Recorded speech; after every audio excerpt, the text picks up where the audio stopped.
اللہ رب العزت قرآن پاک میں ارشاد فرماتے ہیں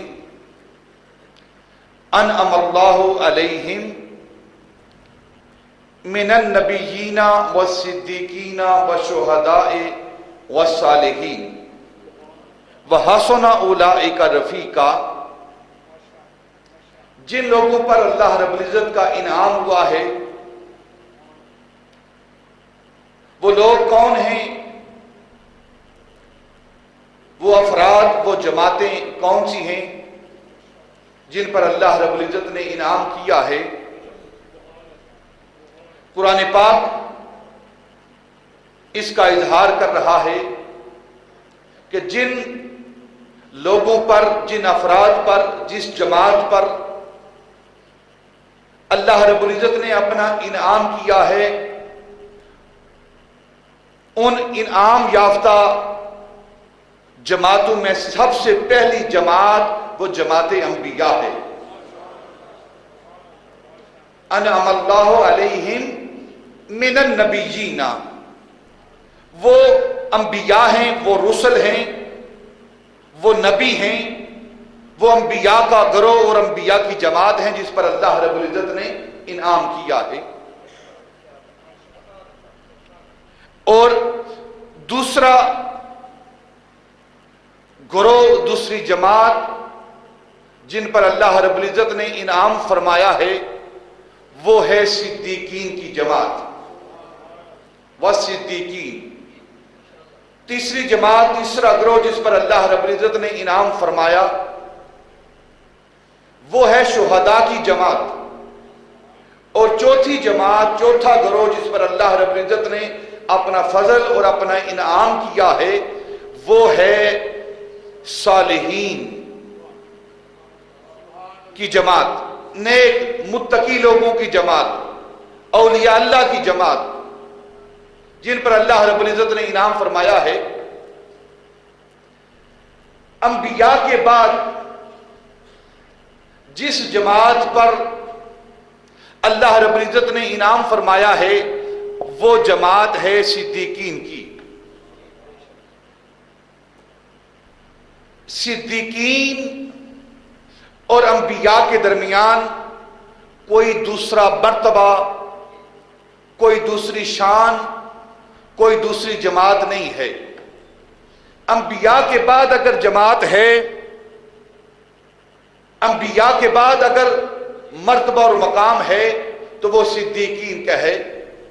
یہاں ایک بات عرض کرتا چلوں، حضرت محی الدین ابن عربی رضی اللہ تعالیٰ عنہ کے حوالے سے، حضرت محی الدین ابن عربی اس امت کے ایک عظیم ولی ہوئے ہیں، ایک عظیم ولی ہوئے ہیں۔ نظریہ وحدت الوجود، اس کے وہ بہت ترجمان، بانی کہہ لیں ان کو، اس نظریے کی ترجمانی کرنے والے حضرت محی الدین ابن عربی ہیں۔ حضرت محی الدین ابن عربی رضی اللہ تعالیٰ عنہ فرماتے ہیں کہ نبوت اور صدیقیت کے درمیان ایک مرتبہ ہے جسے مرتبہ قرب کہتے ہیں، جسے مرتبہ قرب کہتے ہیں۔ اور یہ میں نے مرتبہ جو قرب کا بیان کیا ہے، آپ فرماتے ہیں کہ یہ بات میں نے اپنے کشف سے معلوم کی ہے۔ آپ فرماتے ہیں یہ بات میں نے اپنے کشف سے معلوم کی ہے کہ نبوت اور صدیقیت کے درمیان ایک مرتبہ ہے۔ کشفی طور پر مجھے معلوم ہوا ہے کہ ان کے درمیان ایک مرتبہ ہے، اس مرتبے کا نام قرب ہے، وہ قربت والا مرتبہ ہے۔ حضرت امام ربانی مجدد و منور الفسانی رضی اللہ تعالیٰ عنہ، قربان جاؤں آپ کی تعلیمات پر، آپ کی ولایت پر، آپ کے کشف پر، آپ کے قرآن کے جاننے پر، قرآن کے اسرار کو جاننے پر قربان جائیں۔ حضرت امام ربانی فرماتے ہیں کہ نبوت اور صدیقیت کے درمیان کوئی درجہ نہیں، کوئی مقام نہیں۔ جو حضرت محی الدین ابن عربی بیان کر رہے ہیں کہ نبوت اور صدیقیت کے درمیان ایک مرتبہ اور مقام ہے، وہ مقام قرب ہے، آپ فرماتے ہیں کہ محی الدین ابن عربی کو ان کے کشف کے اندر غلطی لگی ہے، ان کو غلطی لگی ہے۔ نبوت اور صدیقیت کے درمیان کوئی مرتبہ نہیں۔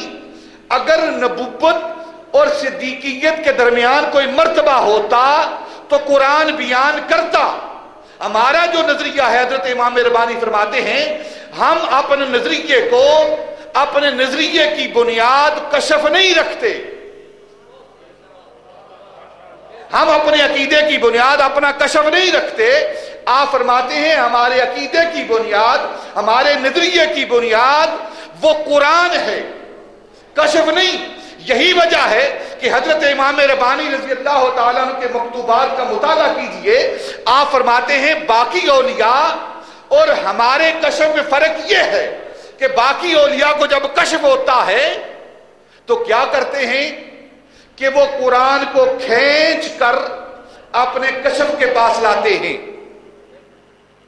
اور ہم کیا کرتے ہیں؟ حضرت امام ربانی فرماتے ہیں ہم قرآن کو کھینچ کر اپنے کشف کے پاس نہیں لاتے، بلکہ اپنا کشف اٹھا کر قرآن کی بارگاہ میں پیش کرتے ہیں۔ دیکھیں فرق کیا ہے، فرق کیا ہے؟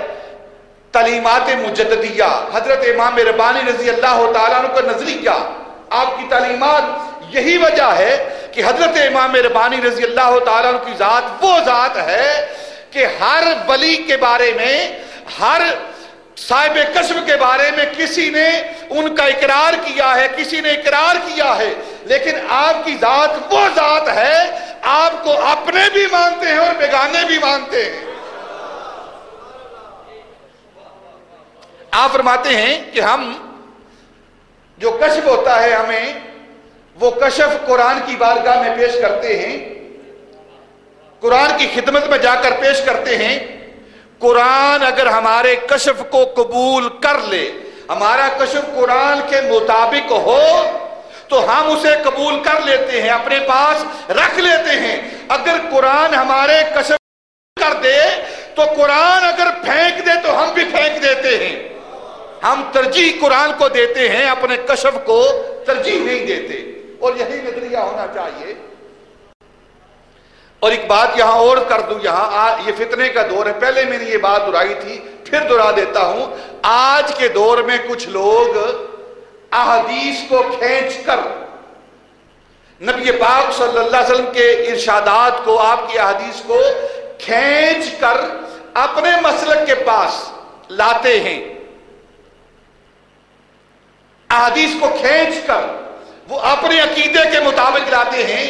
اگر حدیث ان کے عقیدے کے مطابق ہو تو کہتے ہیں صحیح ہے، اچھی ہے، اور اگر حدیث ان کے عقیدے کے مطابق نہ ہو، بے شک وہ صحیح حدیث ہو، کہتے ہیں یہ ضعیف ہے۔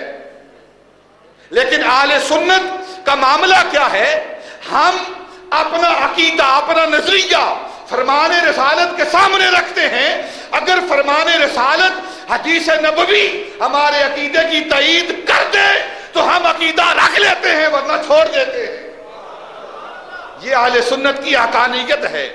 اپنی منشا کے مطابق، اپنے نفس کی ہوا کے مطابق اپنا عقیدہ نہیں بناتے۔ ہم اہل سنت قرآن و سنت کی روشنی میں اپنا عقیدہ بناتے ہیں۔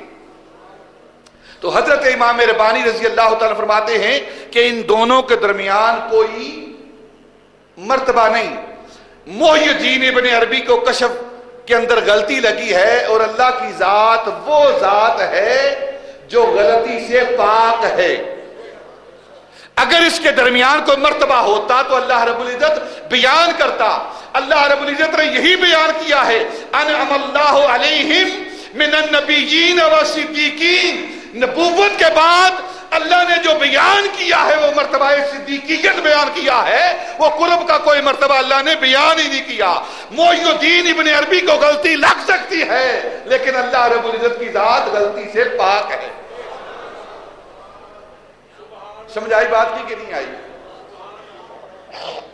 دیکھیں کیسا صاف ستھرا اعلیٰ عقیدہ حضرت امام ربانی مجدد و منور الفسانی رضی اللہ تعالیٰ عنہ میں دے رہے ہیں۔ کوئی مرتبہ، کوئی اور قرب نہیں جو نبوت اور صدیقیت کے درمیان ہو۔ نبوت کے بعد اگر مرتبہ اور مقام ہے تو وہ صدیقیت کا مقام اور مرتبہ ہے۔ یہی وجہ ہے کہ آپ افضل البشر بعد الانبیاء اور خلیفہ اول بلا فصل وہ سیدنا ابو بکر رضی اللہ تعالیٰ عنہ کی ذات مبارکہ